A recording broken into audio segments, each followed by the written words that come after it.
Hi, welcome to this machine learning project. This project is on the heart failure prediction. Before going to this project, I will explain what are the attributes in this data set contain. These are the 12 attributes which I have contained our data set. That means here the from starting of age, sex, and the ending of this heart decision, where the heart decision is disease is our dependent variable remaining of this are independent variables. We have these attributes clearly, and before that what is how the heart diseases occurs.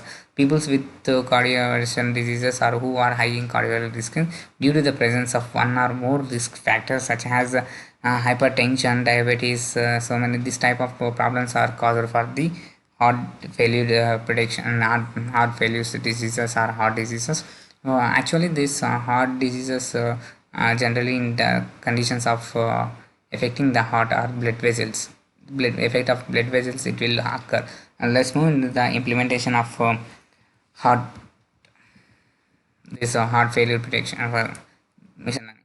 For that case, importing these libraries of Python libraries like NumPy, Pandas, Matplotlib, Cbon, whereas NumPy is used for array purpose and Pandas is used for reading data purpose, and Matplotlib and Cbon is used for the data visualization. In this project, I have visualized the data in different formats. You can also see over there.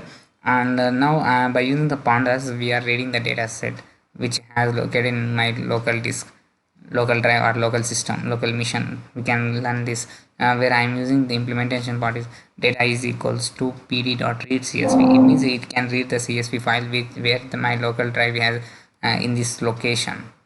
For that I am executing this is perfectly executed, and that after that I am show the data set. For showing the data set data dot head, it will show the top 5 rows of this data set or features of the data set.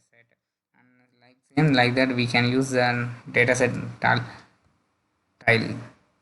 where the tile means tile last 5 rows it will shows that. And if we have a trillion of a million and trillion records of a data set, how we can find how many rows and columns are present in that data set. So for that case we can use this data dot shape. It will represent the how many rows and how many columns are present in our data set. Like here the 918 is the rows which are present in our data set and 12 columns are presented.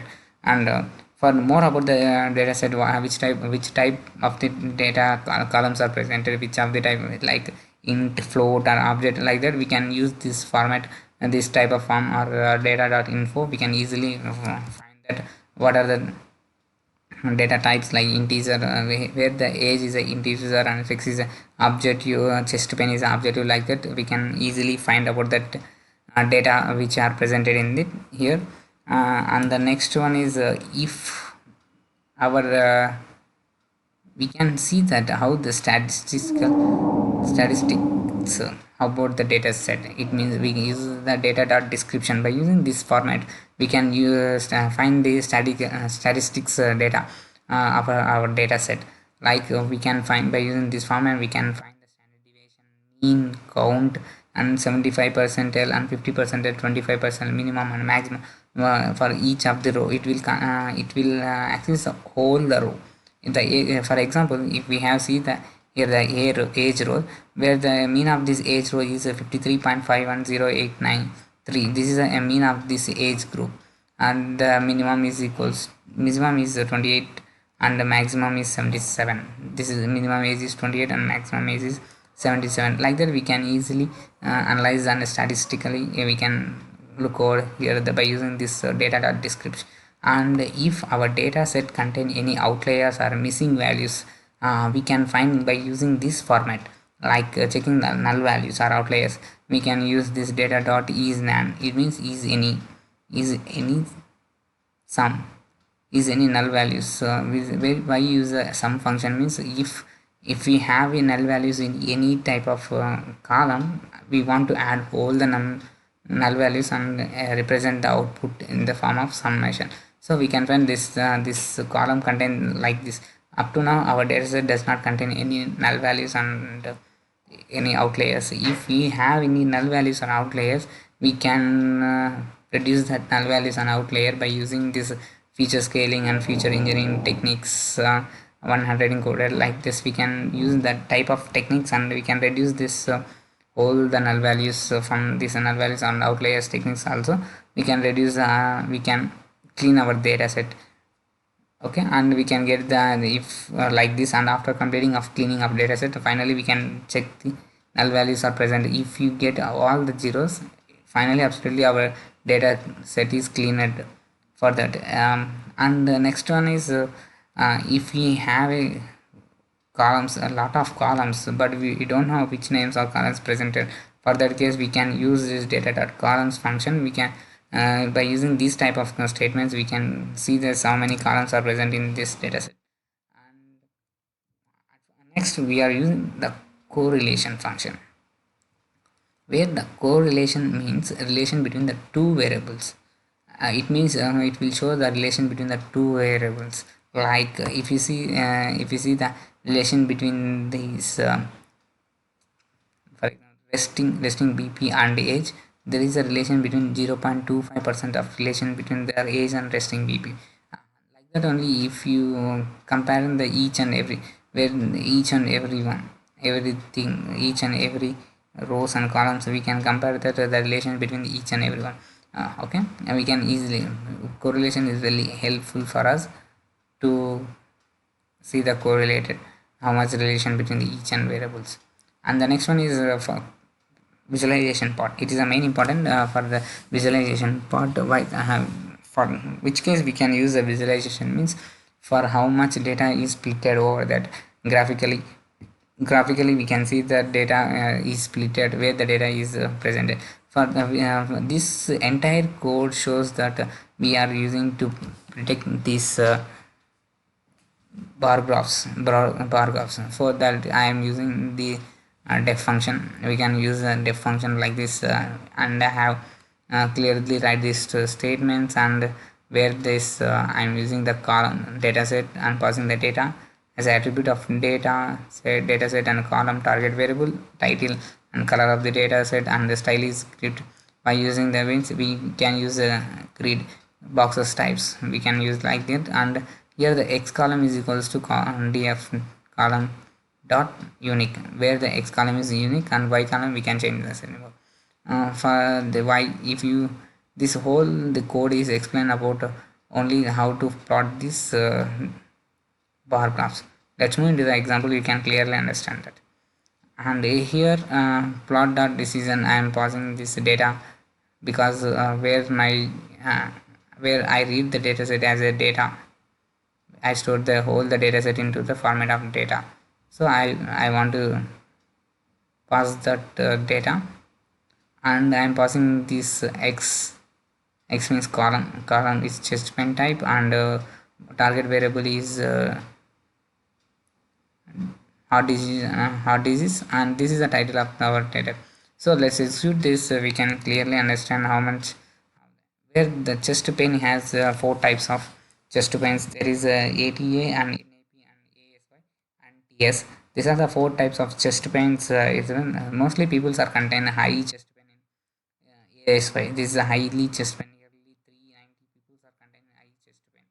Okay, like that I am predicting like that I have visualized the data between 6 and heart diseases. How much this means which male or female contain heart diseases. So for this data set contain males have highly heart disease peoples.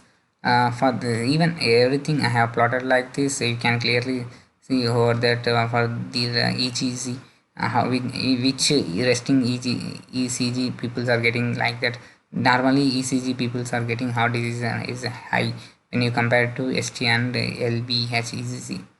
And like that only I am plot another exercise anima 2 and heart disease, and where this is as exercise anima is high in heart disease variables. Okay, this whole three bar graph shows that how the data is distributed in the format of graphicals and bar graphs. Next one, we can see now how many and which age group peoples are and which age group peoples are getting heart diseases when you compare to this data set. I am passing the data set same like data and y as a column is equals to age, and target variable is heart disease, and this is the title and the tomato, it's a color. Okay, nearly here the 50 to 65 age group people are getting heart diseases, it is very high, whereas nearly 60 58 59 60 age group people are getting heart diseases, causes of heart diseases. This is a high range when where it is starts from 32 and above the age group old age peoples, but most of the peoples are getting 50 to 65 age group peoples are getting heart diseases, where the exactly highest heart disease peoples is nearly 60 58 to 60, between these two 68 to 58 to 60 age group peoples are getting heart disease. Heart disease is high percentage. Yes, let's move into the scatter plot. This is a one type of visualization where we can see this between the two variables are related, are visualized as scatterly. For this entire whole code shows that um, how the scatter plot will be, how the scatter plot will be designed.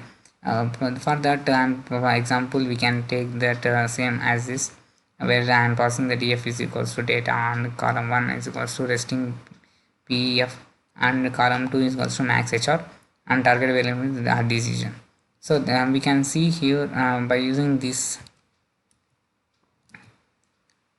by plotting this scatter plot, this is we can find that nearly 125 to 140 or 160 people, nearly this range of people are getting equal diseases, equal symptoms to each other about the heart disease. Like that, I am plotting another scatter plot relation between mrx and chocolatral.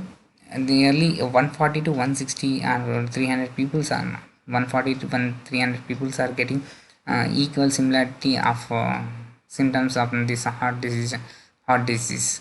And finally, next let's move into the move into the test and splitting, where the train test splitting means we can divide the data into train and split form, train and testing form.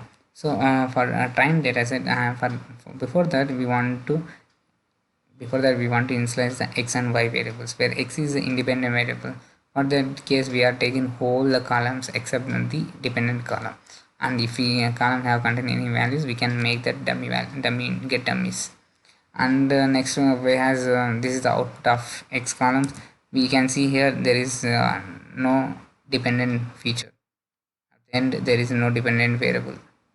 So, and for dependent creating of dependent variable, we can use this y is equals to data depend, and we can execute this. This is a form, and now we can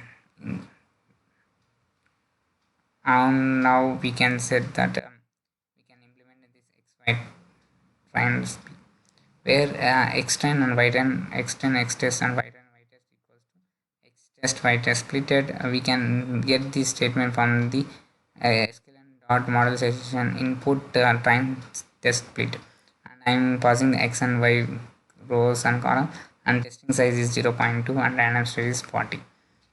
This is the thing, and if you change if you execute this, it's perfectly, and now we have fitted this extend x test y test y test, and we have split this data set, and we can get read the data set of x train and x trace. This is the x train and x trace, y train and y test. This is output of this. And the next one is we can use the standard scalar. Why we can use the standard scalar means we can normalize the values between 0 to 1, or between like this. We can normalize these values. For that case, I am using from scalar and pre-processing input standard scalar. I am initializing cs is equals to standard scalar with mean is false, and I am using this standard scalar for x and y data set, x test and y test, x and independent variables. So if our independent variables accuracy is good, then automatically dependent variables also good. So for x prime, we are using fit transform. It means we can fit the data and transform. For y test, we can for x test we can only transform the data from one form to another form. For that case, we can execute it is perfectly executed. Next, model building. Now we are using, up to now we have completed the data pre-processing and data everything. Now we are going to see the how to build a machine learning algorithm. And for this case, I am using this random forest. Whereas random forest is a supervised machine learning algorithm that is used for classifying widely using classification and regression problems. A random forest classification that can handle this random forest algorithm handle when continuous variables are in the case of regression form regression and categorical variables in the case of classification, where the random forest is a bagging technique, or bagging technique is also known as bootstrap aggregation. This is also known as bootstrap aggregation. What is exactly what is mean by bagging? Means it create a different training set for the sampling training data with replacing of, and finally output is based on majority vote.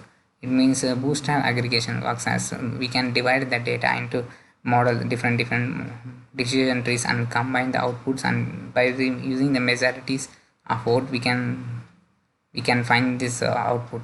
Okay, let's implement this random forest. For that, from SQL and similar import random forest classifier, where classifier is equals to random forest. I am passing the n estimator equals to 100 and random state is 0, where we can see this by pressing of tab shift tab we can see the description of random forest. What are the attributes are present in the random forest, everything we can see over here. And I'm fitting this classifier that fit x and y. I'm fitting now, and the exactly perfectly executed. And I'm fitting the new values. Y predict is equals to classifier that predict from x test. I'm using the from x test we can predict the values. This is the values which we have predicted. These are values which we predicted. And the next one is for the predicting x and y. We have predicted the x and y. It is a numerical data. So we want to convert this x y predict and y test into this array form. For that case, we can use this np dot array. Where np dot array means we can convert all the data, all the y test data into array formats. So for that condition, print np dot concatenate. We want to add that y predict reshaped length of into x y test reshape length. We want to predict concatenate both x y predict and y test. Then we can get the execute this statement. We can form the array format. We can have get the array format both y test and y predict up to now. Okay, after completing a building of model, we want to see how much our model is good. How can, for that case we can use this matrix confusion matrix accuracy and recall, everything can work on that. Okay, let's move that. From sklearn dot matrices import from sklearn dot matrices import confusion matrix and accuracy score, recalling score, precision score, f1 score, where confusion cm is equals to initializing as a confusion matrix. I am passing the x test and y predict. We want to pass for the getting output test new actual values and predicted values. So y test comma y predict and print this cm, and accuracy score on this y test and x test is 88. Absolutely, it's a good model. If you get near to the 1 of a percentage or near to 100%, it means our algorithm works very well. Okay, where here we can see over the recalling score also very good, 97% of recalling score, and the precision score is 84%. F1 score is 90%. But by seeing this whole scores, we can say that this model is good enough to work on this algorithm. Okay, that's it.